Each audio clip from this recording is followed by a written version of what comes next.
Welcome to the Full-Time FBA Show. In each episode, it's our goal to help you turn part-time hours into a full-time income selling almost anything on Amazon. And now, your hosts of the show, Stephen and Rebecca Smotherman. Welcome to episode number 193 of the Full-Time FBA Show. Today we're talking books and our best bookseller tips for maximum profits when selling books on Amazon. And to talk books with me is my wife, Rebecca, and I'm not going to make any weird comments, try to compare her to a book that I love to read every day. I don't know stuff like that. I'm just not going to say stuff like that. I'm just going to say I love to talk about books, and so I'm very excited. I love selling books. It's not something we do a lot of anymore, but we have a lot of experience. As Peter would say, a lot.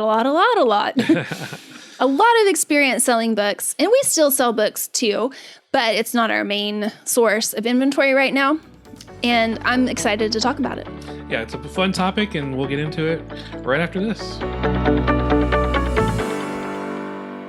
You probably know that one of the easiest and most common ways that people start an Amazon business is by focusing on selling books. Of course, that's how Amazon started back in 1994. Oh, the year. That's the year I graduated from high school, if y'all want to know how old I am. I love that year, 1994. Anyway, they started out as an online bookstore. I'm sure you know this. And by now, Amazon has earned the nickname the Everything Store because even though for many years they were solely an online bookstore, and it still is the best place to sell books on the planet, they now sell everything. So today we're going to give you some of our best bookseller tips to help you get started or to help you improve your book selling skills. Okay, let's get right into that with tip number 1. You can find profitable books to sell on Amazon almost anywhere. My favorite places to find profitable books to sell on Amazon are garage sales, thrift stores, estate sales. And these are great places because you can buy the books for next to nothing. I mean, most garage sales, thrift stores, estate sales usually price their books for like $1 or lower.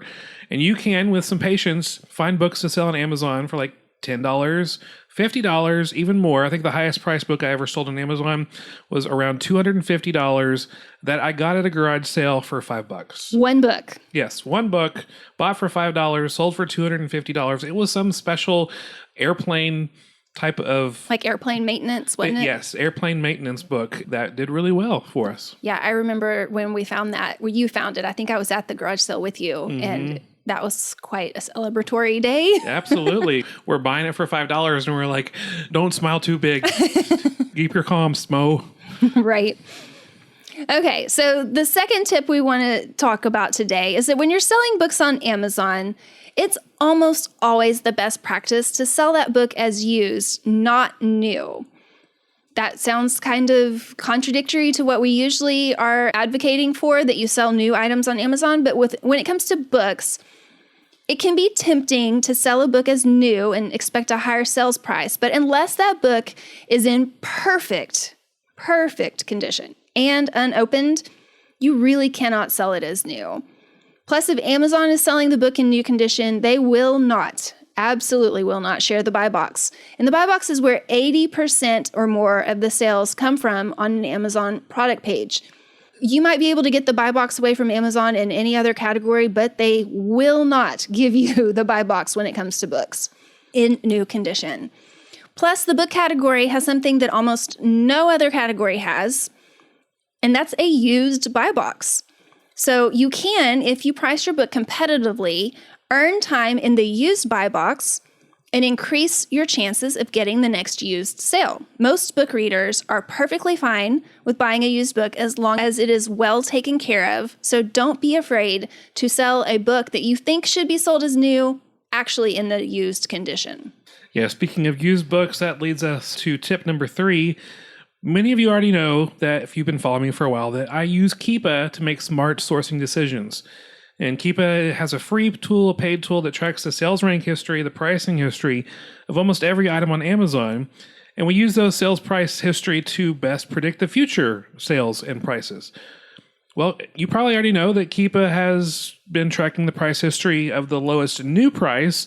But what a lot of Amazon sellers don't know is that Keepa also tracks the price history of every used condition as well. So if you have a paid Keepa account, we highly recommend it. You can go to fulltimefba.com/Keepa to use it, but you can see that the options are there in the little menu of options to see on the graph. There is a pricing history at that particular time. The lowest price for like new conditioned items, very good conditioned items, good items, and acceptable items as well, not just new. So you can actually, with Keepa, research the price history of the exact used condition that you're looking at to source and get a good idea of what you can sell it for. And continuing to speak of all of these used conditions, tip number 4 is about how you grade the condition of the book you're going to sell. This may be a little bit of a controversial take, but it's one that we wholeheartedly believe. When you are choosing the condition of your book, always round down, not up. Here's what we mean by that. If you find a book and the actual physical condition is very good condition according to Amazon's guidelines, but when you thumb through those pages, you see that the former owner made some notes, some underlines, some highlights, and you then might be tempted, because you can price it a little bit higher, to list that condition as very good, when in fact you probably should go ahead and just label it as good. Amazon has very specific guidelines for picking the conditions of books, and we highly recommend that you get familiar with those conditions. You can find that at fulltimefba.com/book conditions. Once you've made yourself familiar with those conditions, the reason we tell you to round down and not up is for a couple of reasons. First, you don't want a customer to be disappointed in the condition of the book that they receive from you. They might be expecting what they think is very good, but then when you send them something that might be a little bit less than very good condition because you were wanting to make more money off of the sale, they are not going to be pleased, and they could end up returning the book, or even worse than a return is they could leave you negative feedback. And the second reason why we recommend rounding down when you're grading the condition is that sending in a book that's actually a little better than the condition they ordered leads that customer to be very happy. And a happy customer is likely to give you positive feedback. A better feedback score is then going to lead to more sales. And so the round down, not up strategy is going to overall, over time, lead you to better feedback and more sales. You might be missing out on a tiny bit of profit on that one book if you had kind of fudged the condition and rounded up instead of rounding down. But overall, you're going to have happier customers and more sales if you are very conservative with how you grade your conditions. Tip number 5 is this. Make sure you use your condition notes wisely.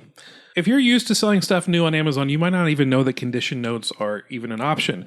But if you're selling a used item or a collectible item, Amazon gives you a certain number of characters to kind of be a little more specific about your used or collectible item. So when selling a book, the used condition has the option to add some specific condition notes, and these show up where Amazon customers can easily see them when they're deciding if they want to buy the book. And so with the used condition notes, you have about 500 or so characters at the time of this recording to describe your book.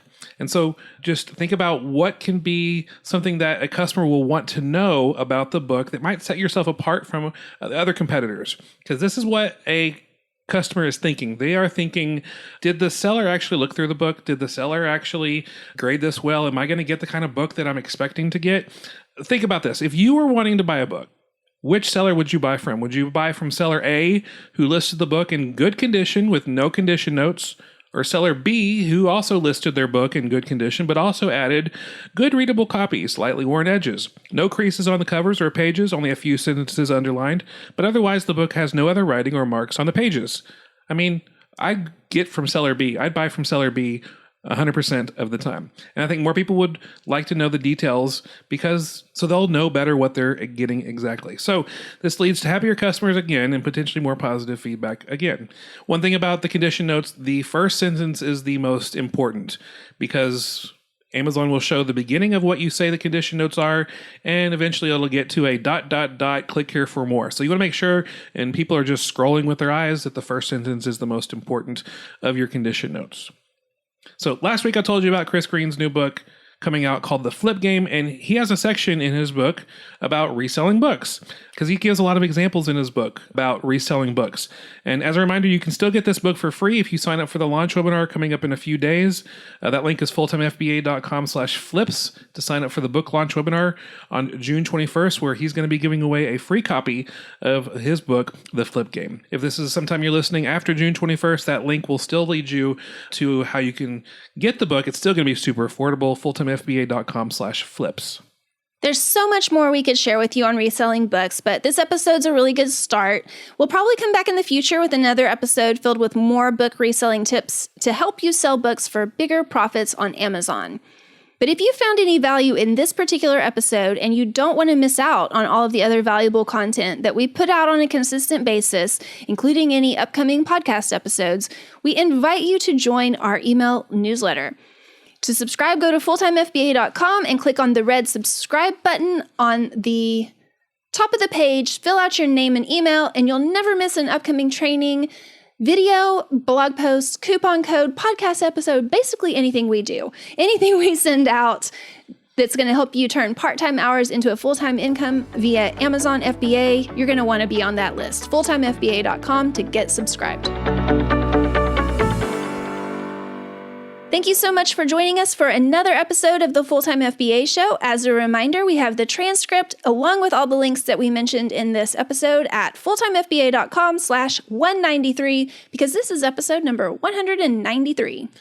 And next week on the show, we're going to be talking about the biggest threats to your Amazon FBA business. I feel like I should talk in an ominous... Dun, dun, dun. The biggest threats to your Amazon FBA business. Can we get some like thunder? And that was pretty good. So, I'm impressed. All right. Anyway, we'll talk about that next week, and we'll probably tell some jokes too to make up for the... we'll tell some jokes too to kind of make up for the ominous title. Anyway, see you next week. That's all for this episode of the Full-Time FBA Show. So head over to fulltimefba.com/podcast, where you'll find the show notes and links from this episode.